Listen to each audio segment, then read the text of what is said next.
কৃষ্ণ কে ছিলেন, অসুর না ভগবান? বন্ধুরা, কৃষ্ণ কে ছিলেন এই বিষয়ে জানতে গেলে আপনাদেরকে ভিডিওটা পুরোটা দেখতে হবে, তাই পুরোটা ভিডিও দেখার অনুরোধ রইল। হিন্দু ধর্মশাস্ত্র অনুসারে কৃষ্ণ বিষ্ণুর অষ্টম অবতার এবং তিনি একজন পরমেশ্বর ভগবান। তিনি ধার্মিকতা, প্রেম এবং করুণার প্রতীক ছিলেন।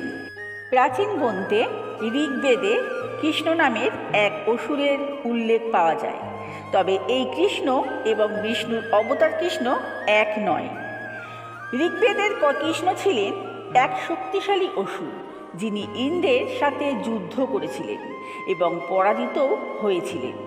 পরবর্তীকালে পুরাণ এবং অন্যান্য হিন্দু ধর্মগ্রন্থে বিষ্ণুর অবতার কৃষ্ণকে মহিমান্বিত করা হয়েছে এবং তাকে পরম ব্রহ্মরূপে পুজো করা হয়েছে। ভগবত পুরাণ, মহাভারত এবং অন্যান্য গুরুত্বপূর্ণ গ্রন্থে কৃষ্ণের ঐশ্বরিক রূপ, তার লীলা এবং তার দেওয়া ধৈর্য প্রদেশ বিস্তারিতভাবে বর্ণিত হয়েছে। সুতরাং কৃষ্ণ অসুর নন, তিনি স্বয়ং ভগবান।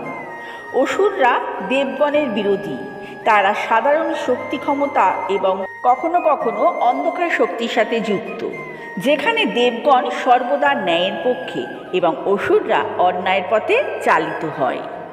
ভগবান কৃষ্ণ বিভিন্ন সময়ে অসুরদের সাথে যুদ্ধ করেছেন এবং তাদের পরাজিতও করেছেন। কৃষ্ণ একজন ভগবান দেবতা, যিনি অসুরদের বিনাশ করে পৃথিবীতে ধর্ম প্রতিষ্ঠা করেছিলেন। তিনি ছিলেন হিন্দু ধর্মের অত্যন্ত গুরুত্বপূর্ণ ও পূজনীয় এক দেবতা।